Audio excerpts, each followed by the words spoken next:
Bom, vamos colocar o que falou, que o desquerido do Flávio Bolsonaro falou aqui, para a gente poder entender o que realmente aconteceu para aqueles que acompanharam e para aqueles que não acompanharam, tá? Deu bastante treta aqui essa história, porque foi exatamente o que o Jair Bolsonaro começou a articular para poder colocar as urnas em xeque, tá? E é aquela história do voto impresso absurda que a gente sempre ouviu, que é a mamadeira, uma das mamadeiras de piroca favorita da extrema-direita. Vamos ver isso aqui. Filho. O senador Flávio Bolsonaro atacou as urnas eletrônicas em um evento com diplomatas estrangeiros. Lucas, inclusive um beijo, viu? Vi que você me zoou aqui, falou que eu engato a sexta quando bate a meta. Pois é, gente, eu fico tão animada que eu fico até amanhã aqui fazendo notícia. Entendeu? E repetiu as mesmas fake news já desmentidas sobre o sistema eleitoral brasileiro. Ironicamente, em julho de 2022, o então presidente Jair Bolsonaro, hoje condenado e preso por tentativa de golpe de Estado, fez exatamente o mesmo. Reuniu embaixadores para espalhar mentiras sobre as urnas sem apresentar qualquer prova. Antes de assistir esse absurdo, se inscreva no canal da Mídia Ninja. Inclusive utilizando uma documentação do próprio Serviço de Inteligência americano, a CIA, apontando sobre a possibilidade de vulnerabilidade do sistema eletrônico de votação. E uma das suspeitas é que uma empresa chamada Smartmatic, de origem venezuelana, uma das suspeitas é que tenha havido uma programação para alteração das votações naquele país nas eleições de 2010, se não me engano. Dados de inteligência de 2004 a 2020, nas eleições de Venezuela. E as eleições sob suspeitas, que são citadas nos relatórios da CIA, são as de 2012. Não vou entrar em mais detalhes, mas só para deixar registrado que muitas dessas máquinas que são utilizadas nas eleições brasileiras têm a mesma origem dessa empresa venezuelana. Então, o pedido que eu faço a todos aqui, não estou questionando o sistema de votação brasileiro, mas que todos os países possam mandar a maior quantidade de observadores possíveis para as nossas eleições, como sempre fazem, e também pessoas que tenham conhecimento sobre essa tecnologia e como o Brasil pode ter eleições mais seguras e transparentes. O Tribunal Superior Eleitoral já desmentiu essa afirmação. A Smartmatic, citada por Flávio, e responsável pelos sistemas eletrônicos utilizados na Venezuela, não fornece urnas eletrônicas nem softwares para as eleições brasileiras. Usando a mesma nota na qual desmentiu Jair Bolsonaro, o TSE esclareceu: todo o projeto da urna eletrônica brasileira e do sistema eletrônico de votação foi concebido e é gerido inteiramente pela Justiça Eleitoral do país. O sistema eletrônico de votação do país utiliza meios próprios e criptografados de comunicação e transmissão de dados, não tendo nenhum contato com redes públicas como a internet. E uma coisa que é legal a gente falar é que é claro que todas as vezes que as urnas foram questionadas, justamente quando Aécio perdeu, quando Bolsonaro perdeu, e eles já estão começando a falar antes, que eles sabem que o Flávio está mais por fora do que é braço de afogado, e aí, no final das contas, eles já estão tentando emplacar essa narrativa que nem eles fizeram em 2022, tá?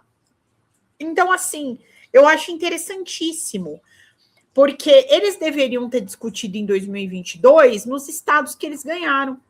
Interessante, né? Por que eles não discutiram o governo de São Paulo aqui? Com o carinha de creme crack? Por que eles não discutiram quando o Tarcísio ganhou aqui? Eu acho, assim, é impressionante como só quando eles ganham é que o procedimento está correto. Nas redes sociais, os parlamentares não perdoaram os novos ataques de Flávio Bolsonaro. É inacreditável, pessoal. Agora, veja bem, estratégia está clara. Eles querem afrontar a Justiça Eleitoral, afrontar o Supremo Tribunal Federal, para criar um fato político, para se dizerem perseguidos. Olha, Flávio, dessa vez não vamos entrar na justiça não, tá? Porque seu pai foi declarado inelegível por isso. Isso aqui vai ficar guardado para você. Nós não vamos entrar na Justiça Eleitoral pedindo sua inelegibilidade. É isso que você quer, né? Sair fora. Dizer que não Não, a gente quer você nas urnas. Nós vamos derrotar você nas urnas. Agora veja, é o velho discurso golpista feito por Jair Bolsonaro. Agora eles citam os Estados Unidos. Eles vão tentar fazer isso. É um discurso golpista, você vai disputar a eleição, nós não vamos pedir sua inelegibilidade, mas o roteiro parece muito claro. Vocês vão questionar, vocês querem um motivo para questionar a lisura eleitoral, para pedir que os Estados Unidos não reconheçam, para tentar dar novamente um golpe. É uma história, você sabe que a história só se repete como farsa ou como tragédia. E esse caminho que você está tomando é o mesmo do seu pai. Você vai acabar igual a ele, Eduardo Bolsonaro, condenado por atentar contra a democracia brasileira. Olha, que analisou a tentativa de golpe. Aquilo foi muito sério e levou à prisão de Bolsonaro, Jair Bolsonaro. Não está preso à toa, está preso por tentativa de golpe e começou exatamente como Flávio Bolsonaro agora. Isso, e não é teoria da conspiração. Tem o dedo norte-americano, tem a presença de Trump. O Brasil precisa estar atento, o governo do presidente Lula precisa estar atento e, principalmente, Tribunal Superior Eleitoral, STF e a sociedade brasileira se mobilizar contra qualquer perspectiva golpista. É evidente e iminente a derrota de Flávio Bolsonaro nas urnas. Estão apavorados com isso. Essa família vai acabar toda presa, porque também tem corrupção das grossas e mais escândalos por vir aí. Os jornalistas do UOL News avaliaram que a nova ofensiva de Flávio contra as urnas já antecipa o discurso de quem pretende colocar em dúvida uma eventual derrota eleitoral, repetindo a estratégia do pai, Jair Bolsonaro, após se recusar a sair derrotado para o presidente Lula. O objetivo é incerto, mas parece que o Flávio Bolsonaro está preparando o terreno para reagir mal a um eventual resultado negativo para ele nessa eleição. O Flávio Gente, é um desespero que, assim, se você vê que é zero estratégia, assim, eles já estão se preparando para, olha, a melhor defesa ao ataque, eles já estão se preparando para falar que as urnas estão irregulares, de que a eleição não tem que valer, que eles vão chamar os Estados Unidos, que eles vão chamar o Vaticano se acontecer alguma coisa. Gente, é assim, é surreal. Eles entraram num grau de desespero e é aquilo, por isso que nós sempre temos que trazer à tona os fatos, né? A maneira com que os fatos se deram. Porque é aí que a gente consegue perceber o porquê do tamanho do desespero. É para causar essa cortina de fumaça, para dizer que tudo é fruto do quê? De uma perseguição política, entendeu? Agora, como eu falo para vocês, novamente, todas essas prisões que aconteceram, elas tiveram uma motivação que foi exatamente essa, a tentativa de não passar a faixa, a tentativa de não fazer a transição entre o governo do Jair Bolsonaro e o governo do presidente Lula, o Lula 3 em 2023.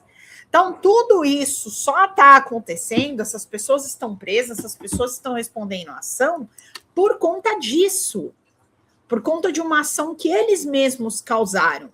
Agora, com relação ao Flávio Bolsonaro, a gente sabe que o Lula está jogando parado. O Lula está jogando parado.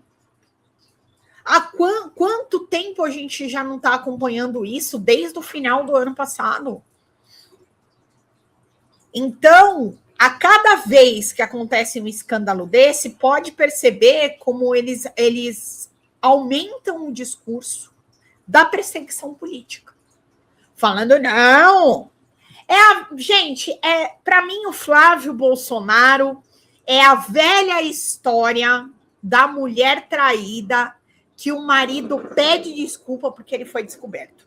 Para mim, literalmente, se eu tiver que definir esse momento da política brasileira, é exatamente isso. É a mulher traída que pega o batom na cueca do marido, aí o marido fala assim, não, veja bem, errei, fui moleque, Mas olha, você sabe por que eu traí? Eu adoro essa parte. Você sabe por que eu traí? A gente não estava se dando bem. Você não estava fazendo um arrozinho fresco para a hora que eu chegasse do trabalho. Você não estava mais querendo transar à noite antes de dormir. Então eu tive que procurar fora de casa o que você não estava me dando aqui. Entendeu? Ainda tem essa. Então é isso que o Flávio está fazendo. Ele tá desesperado falando que a culpa é do outro. Mas, na verdade, quem fez a merda foi ele e o pai dele. Para que as coisas estivessem do jeito que elas estão. Para que as coisas estejam do jeito que elas estão. Então, é literalmente isso aqui que eu falei para vocês. É a mulher que pega a traição do marido, o marido vai lá, pede desculpa e ainda bota a culpa nela. Que é isso que eles estão fazendo. Ah, pô, chegava do trabalho, sabe? Não tinha uma toalha limpa no banheiro. Aí eu tive que, sabe como é que é, né? Eu sou homem, o homem tem as suas necessidades. Pois é, a do Flávio é o quê? Fazer esquema, né? A gente sabe disso. Bolsonaro parece mais empenhado em desafiar o Darwin. Vera Gláucia, beijo! Ao colocar em dúvida a confiabilidade das urnas eletrônicas, o herdeiro político do Bolsonaro fornece material para um estudo sobre a regressão das espécies. E quem sai aos seus não endireita. Ele reencenou um enredo que tornou o pai inelegível. É a mesma coisa que falar o seguinte: olha, tal pessoa é um bandido, por isso precisamos de mais policiais nas ruas. Essa pessoa não é um bandido. Só que aí, uma vez questionado, ele fala: pera, mas você é contra policiais nas ruas? Tá percebendo? É uma falácia muito infantil, mas cola com muita gente, é um apelo à ignorância. A deputada... E a gente sabe, peraí, e a gente sabe que apelo à ignorância é o melhor deles, né? O Zé Povo, que vem aqui no chat, os meus gados. Tem gado aí hoje? Pô, não toquei o berrante ontem, hein? Olha, teve dia que eu cheguei a tocar 2, 3 vezes o berrante. Na semana passada, olha só, que aqui é só audiência qualificada, gente. Olha só. Rapaz. Fala galera da Folha TV, não se esquece de se inscrever aqui no nosso canal para assistir programas como Folha Notícias Manhã, Folha Notícias Noite, o nosso Folha Entrevista e o nosso Barzinho das Meninas. Muitas coisas bacanas a gente acompanha por aqui e a gente precisa muito, muito do apoio de vocês para nosso trabalho jornalístico, investigativo, de curadoria de conteúdo, com vocês ajudando no nosso Pix, folhademocrata@gmail.com, ou mandando superchats, valeu demais, e os recursos financeiros, tornando-se membro do nosso canal, no nosso curso de jornalismo básico, para você ficar muito bem informado a respeito de tudo. Queridos e queridas, muito obrigado pela presença de todos vocês. Vida longa e próspera. Cuidem-se, cuidem dos seus, e não esquece de se inscrever aqui na Folha TV. Até mais!